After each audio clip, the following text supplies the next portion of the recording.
우리를 불러주신 주님의 은혜에 감사드립니다. 날씨가 갑자기 추워졌습니다. 오늘 방 일어나서 창문을 열어봤는데 문이 얼어서 열리지가 않았습니다. 어제에 비해서 12도가 내려갔다고 하니 참 놀라운 날씨 변화가 아닐 수 없습니다. 하지만 한편으로는 이런 추위가 곧 겨울이라는 것의 상징과도 같습니다. 추위가 없다면 겨울이라는 것이 있을 수 없습니다. 또한 추위가 있어서 그로 인하여 또 그 추위를 통해 살아가는 사람들 혹은 생명체도 있습니다. 우리가 이처럼 우리가 주어진 환경과 고난, 역경과 환난이 때로는 우리를 살게 하기도 합니다. 이는 오직 주님만이 아시는 것이며 주께서 깨닫게 하지 아니하시면 우리가 스스로 알 수는 없습니다. 그렇기에 오늘 우리에게 주신 은혜를 생각하며 날마다 감사하는 모든 성도 여러분들 되시면 합니다. 대림절 3주차입니다. 주 오심을 기다리는 분들께 주 은혜의 때가 속히 임하기를 바랍니다. 기다린다는 것은 사실 언제나 귀찮고 힘들고 어렵습니다. 그 자리에 머물러 있어야 하고 그 대상과 그 기다리는 것들을 항상 생각해야 하며 그만큼 내 시간을 소모해야 하기 때문에 그렇습니다. 하지만 기다리는 이 노고와 고난을 줄일 수 있는 방법은 기다리는 대상에 대한 기대와 사랑이 크면 클수록 그것이 고통으로 느끼지 못하게 됩니다. 이 땅에서 우리가 복음으로 인하여 고난과 슬픔을 당한다고 하더라도 다시 오실 주님을 간절히 바라면 바랄수록 그날을 생각하며 고난을 이겨낼 수 있게 됩니다. 주님께서 이 땅에 오셨을 때 하나님의 뜻을 이루게 되리라는 그 고결하신 마음과 은혜로서 참혹한 십자가의 고난을 이겨내셨습니다. 오늘의 말씀을 통해 주님의 은혜를 생각하며 주님 오심을 간절히 기다리는 모든 성도 여러분 되시기를 바랍니다. 오늘 말씀 스가랴서 말씀입니다. 우리가 어제 읽었던 말씀. 스가랴는 포로기 이후에 고국으로 돌아온 유다 백성들을 향해 외친 선지자, 학개와 동시대의 선지자입니다. 그런데 우리가 어저께 성경 통독을 한 것처럼 학개는 굉장히 직관적으로 이야기합니다. 너희가 하나님의 성전을 제쳐두고 편벽된 집에서 사는 것이 좋으냐? 이런 식의 이야기를 하는 반면에 스가랴는 옛 왕국의 터가 폐허로 바뀐 것을 본 민족에게 하나님께서 이루실 거룩한 나라와 영광을 전하면서 민족의 정신을 다시 일깨워서 격려하고 위로하는 그런 말씀을 전한 사람입니다. 특히 스가랴에서는 메시아에 관한 말씀이 굉장히 많이 나타나는데 오늘 본문 역시 그 중에 한 부분입니다. 오늘 말씀 첫 부분 9절 말씀입니다. 시온에 따라 크게 기뻐할지어다. 예루살렘에 따라 즐거이 부를지어다. 보라, 내 왕이 내게 임하시나니 그는 공의로우시며 구원을 베푸시며 겸손하여서 나귀를 타시나니 나귀의 작은 것 곧 나귀의 새끼니라. 시온과 예루살렘, 사실 같은 곳을 가리키는 것입니다. 여부수 사람이 다스리던 예루살렘의 성은 본래 높은 산에 세운 산성이었고 그 산의 이름이 바로 시온산입니다. 그렇기 때문에 예루살렘 산성을 본래 시온산성이라고도 불렀습니다. 그러나 다윗이 왕이 된 후 이곳을 점령하면서 이 시온산성을 다윗성이라고 불렀는데 이것이 바로 유다의 수도 예루살렘이 되었습니다. 시온과 예루살렘은 다윗 왕가의 심장과 뜻 같은 곳이기 때문에 다윗 왕가, 즉 유다 왕국을 가리키는 그런 상징적인 곳이기도 합니다. 그런 그곳에 왕이 임한다는 말씀은 다윗의 왕가를 이을 분께서 오신다는 뜻입니다. 그리고 왕이 임한다는 것은 곧 이스라엘과 유다 민족이 해방될 것을 가리키는 것이기도 합니다. 완전히 폐허가 된 땅, 성전과 성벽도 무너지고 다시 세워지지 않았으며 뒷짐승이 뛰노는 그런 땅에서 살아가는 자들에게 삶의 의지와 희망을 주는 말씀이 바로 오늘의 말씀입니다. 성경에서는 장차 임할 왕이 어떤 분이신지 세 가지로 설명합니다. 첫 번째는 공의로운 분이십니다. 공의란 건 무엇입니까? 하나님의 속성입니다. 흠이 없고 완전하시며 악을 미워하시고 선을 행하시는 것. 이것이 바로 공의입니다. 악과 타협하거나 악한 부분이 조금이라도 있다면 그것은 하나님의 공의라고 할 수 없습니다. 그래서 공의에 대해 성경은 일반적으로 이 공의를 영원한 심판으로 묘사합니다. 왜냐하면 악을 미워하기 때문에 악한 것들을 처벌하거나 혹은 판결을 내리는 것이 바로 공의이기 때문입니다. 그러므로 공의로운 왕이라는 것은 하나님의 말씀에 순종하고 하나님의 공의에 따라 이 땅에 악한 것을 척결하고 의와 선한 자들에게 상을 베푸실 분이 바로 장차 오실 왕이심을 나타내는 것입니다. 두 번째는 구원을 베푸시는 분입니다. 구원은 하나님께서 우리에게 베푸시는 가장 큰 사랑이요 은혜입니다. 그리고 성도들이 마땅히 가장 목표로 삼아야 할 가장 궁극적인 목표 역시 구원입니다.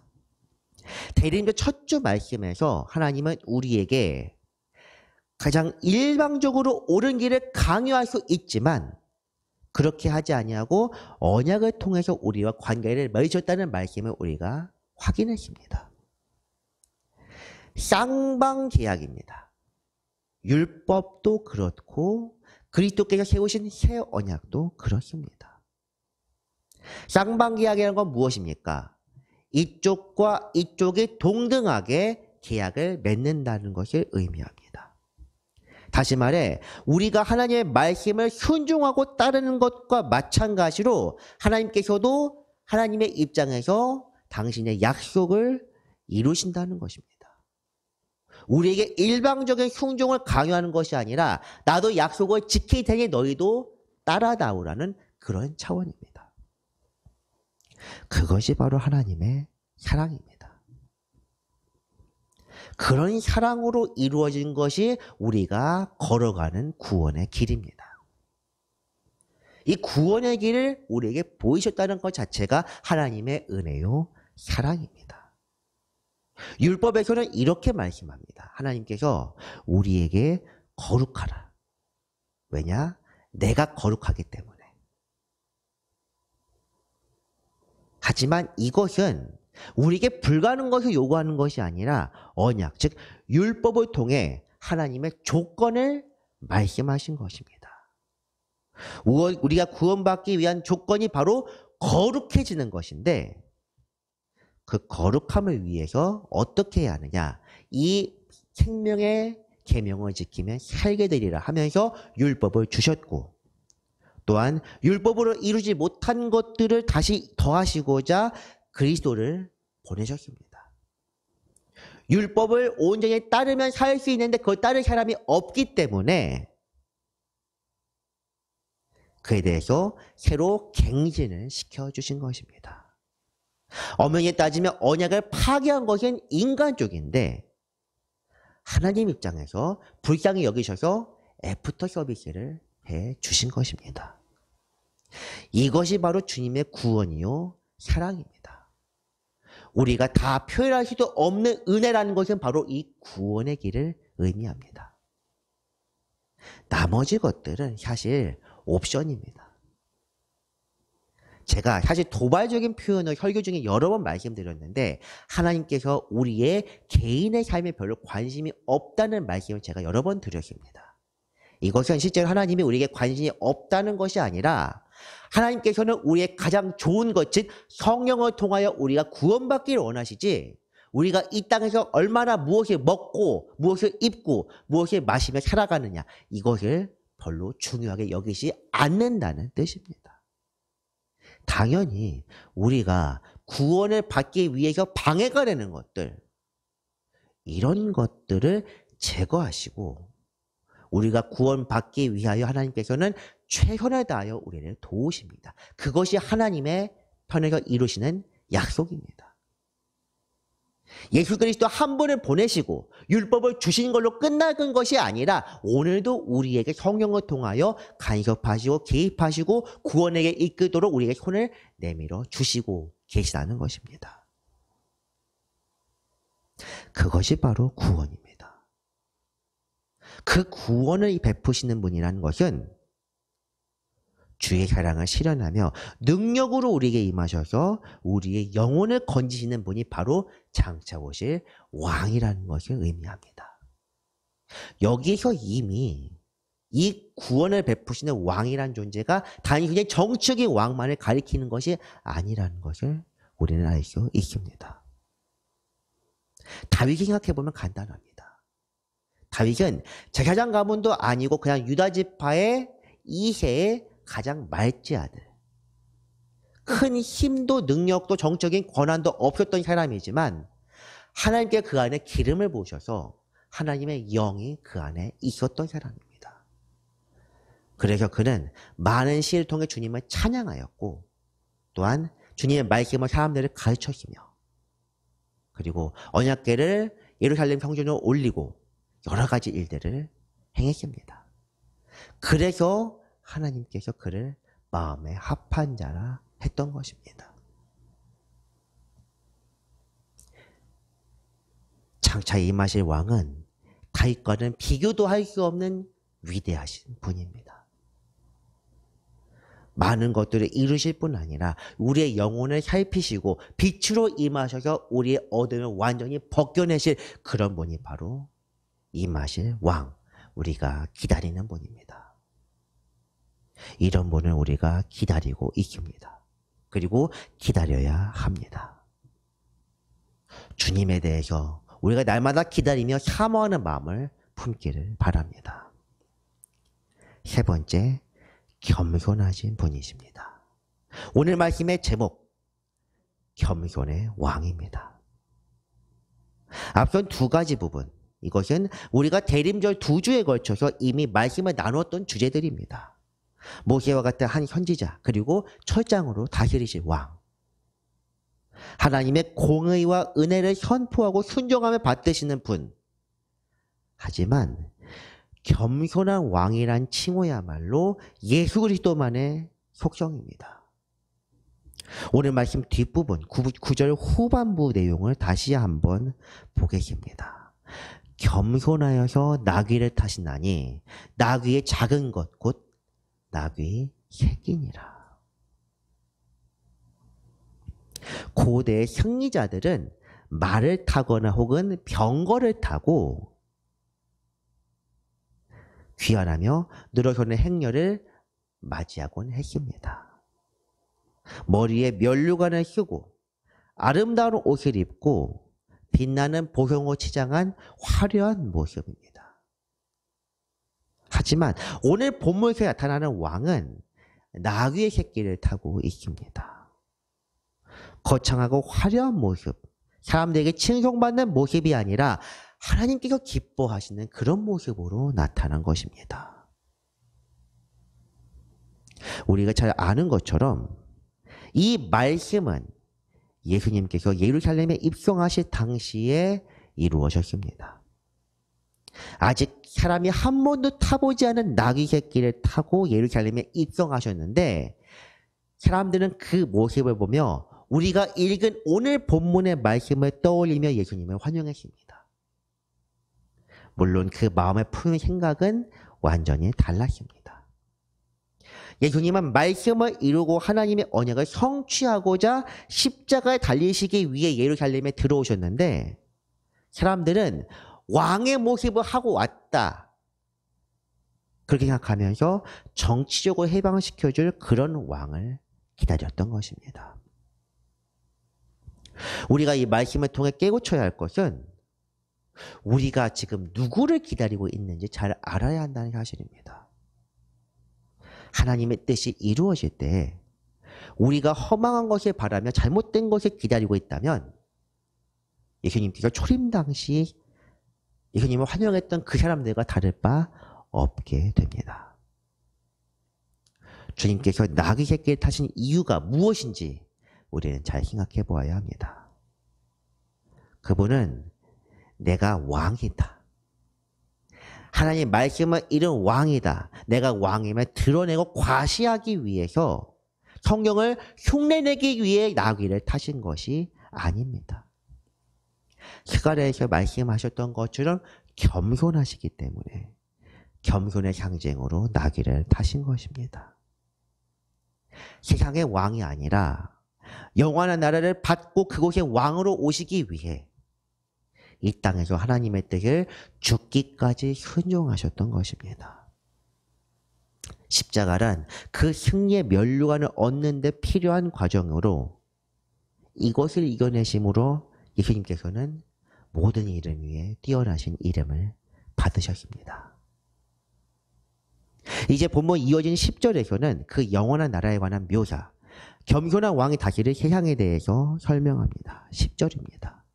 내가 에브라임의 병거와 예루살렘의 말을 끊겠고 전쟁하는 활도 끊으리니 그가 이방 사람에게 화평을 전할 것이요 그의 통치는 바다에서 바다까지 이르고 유브라데 강께서 땅 끝까지 이르리라. 병거와 말을 끊는다는 것, 이 병거와 말에 대해서 조금 전 전쟁의 승자가 타는 것이라고 말씀드렸습니다. 이 두 가지야말로 사실 그때 당시의 병력의 질을 결정하는 병기입니다. 그러므로 병거와 많이 끊어진다는 것은 전쟁이 사라지고 온전한 평화가 임할 것임을 알리는 상징적인 표현입니다. 나귀를 타는 건 역시 하나님이 택한 왕의 겸손한 왕일 뿐 아니라 평화의 왕임을 가리키는 뜻도 같습니다. 그분이 다스리실 나라는 폭력과 무력으로 통치하는 나라가 아니라 하나님의 말씀과 성령의 능력으로 이루어지는 그런 나라입니다. 적들도 반역하는 자도 없이 하나님 안에 온전하게 되는 나라. 그 나라에 다시 합당하신 분이 오늘 본문에서 말씀하는 겸손의 왕이요 우리의 왕. 이제 전에 오셨고 지금 잠깐 하늘에 올라가셨다가 다시 오실 그 왕, 예수 그리스도입니다. 그리고 이 나라는 유대와 이스라엘을 넘어 그 세력이 땅끝까지 이르게 될 것입니다. 하나님의 공의의 사랑은 단순히 이스라엘 민족만을 대상으로 한 것이 아닙니다. 율법의 언약에서도 하나님을 믿는 이방인을 유대인과 같이 대우하도록 그렇게 나와 있으며 우리가 지난주에 읽었던 그 예언서들의 말씀에서도 이방의 심판과 회복에 대해서도 같이 말씀하고 있습니다. 하나님이 이스라엘과 유다의 하나님이라면 모압, 암몬, 바벨론, 아수르 그 많은 열방들에 대해서 심판의 말씀과 또한 회복의 말씀을 더하실 이유가 무엇이겠습니까? 하나님의 공의가 모든 민족을 심판하는 것처럼 하나님의 은혜도 열방에 널리 퍼져 있습니다. 민족으로 이방인 된 우리도 예수 그리스도를 주로 믿으며 살아갈 때 하나님 안에서 영적 유대인으로 여겨질 수 있다는 것이 우리 모두의 큰 소망입니다. 이제 다시 생각해 보아야 합니다. 모세가 말한 그 선지자, 시편에서 말하는 열국을 철장으로 다스릴 왕, 그리고 나귀를 타고 오실 평화의 왕이자 겸손의 왕. 예수님 당시의 사람들은 이런 말씀들을 모두 다 알고 있었습니다.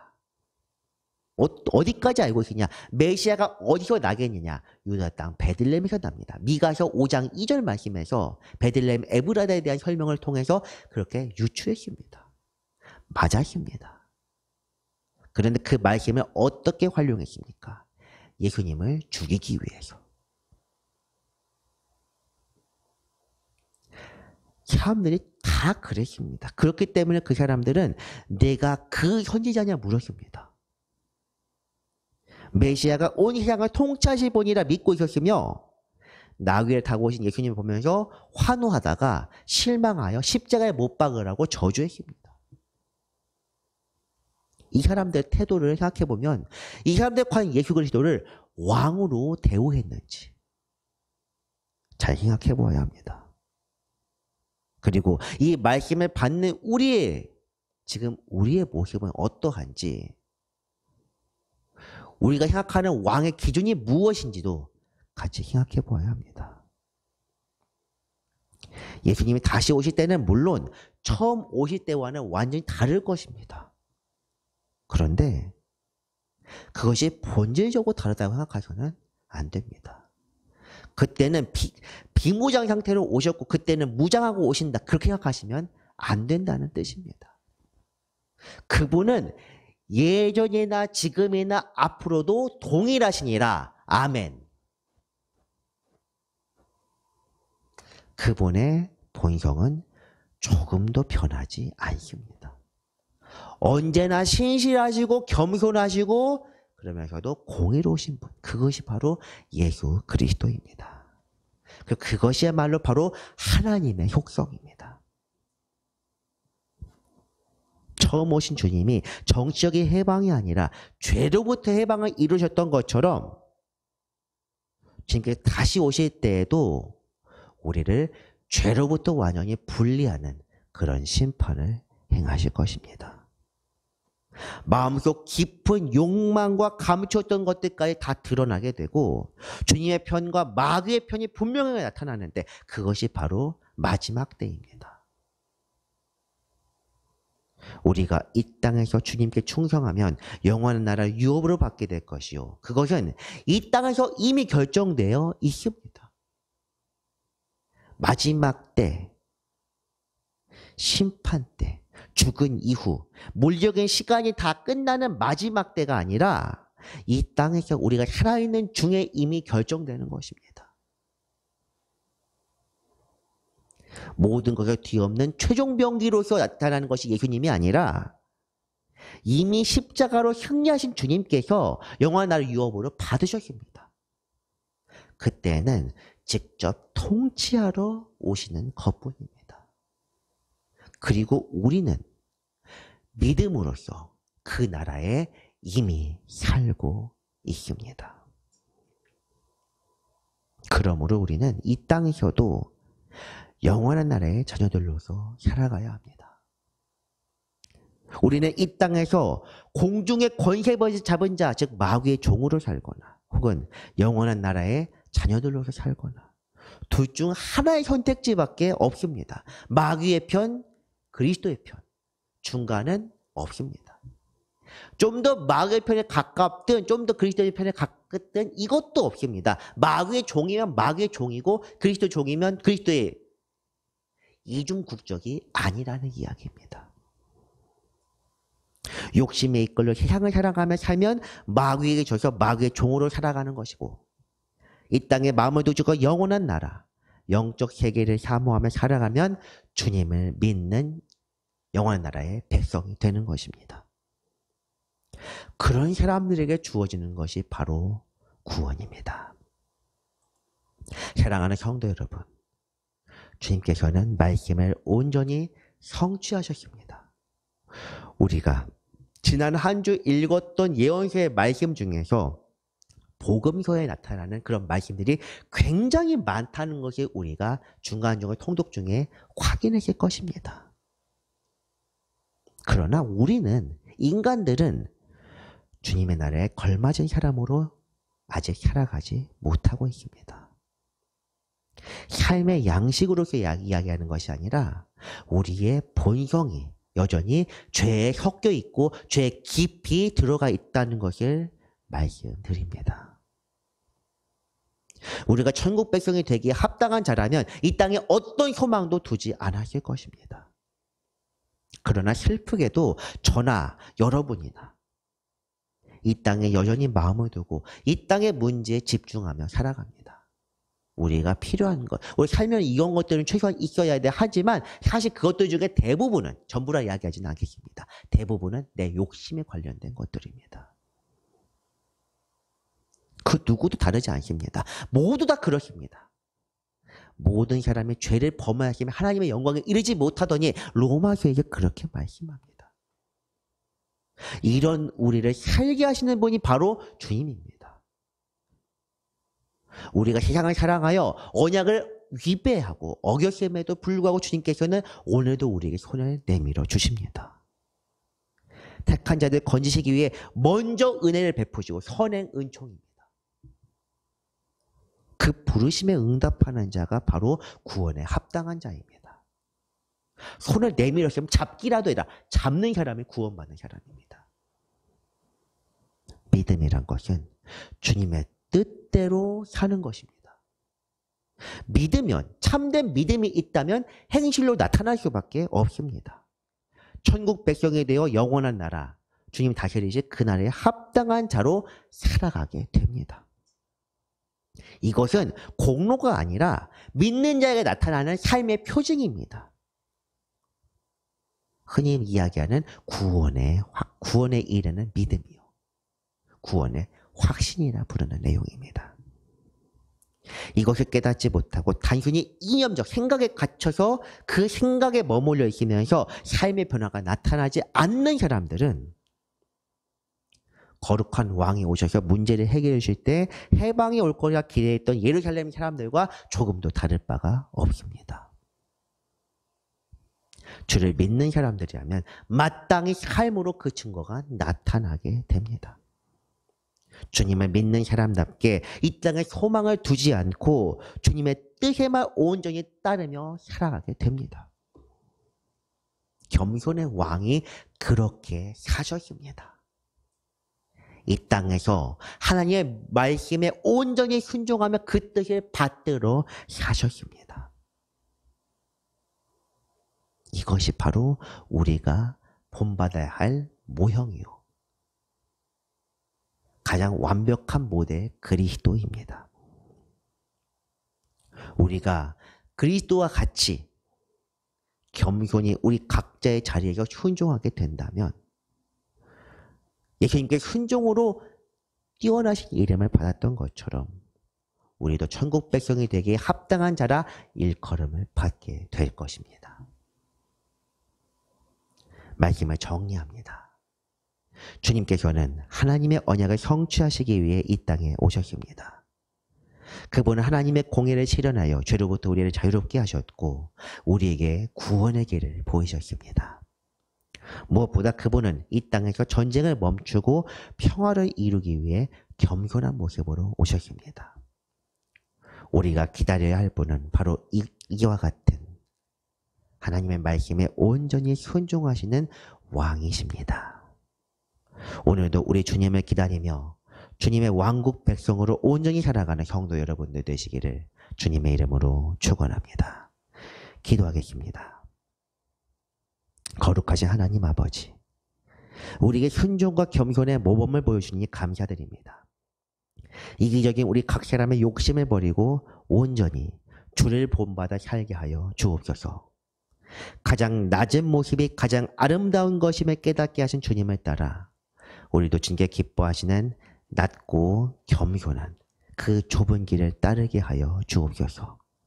우리의 영원한 왕이 되시기에 합당하신 거룩하신 예수 그리스도의 이름으로 기도합니다. 아멘.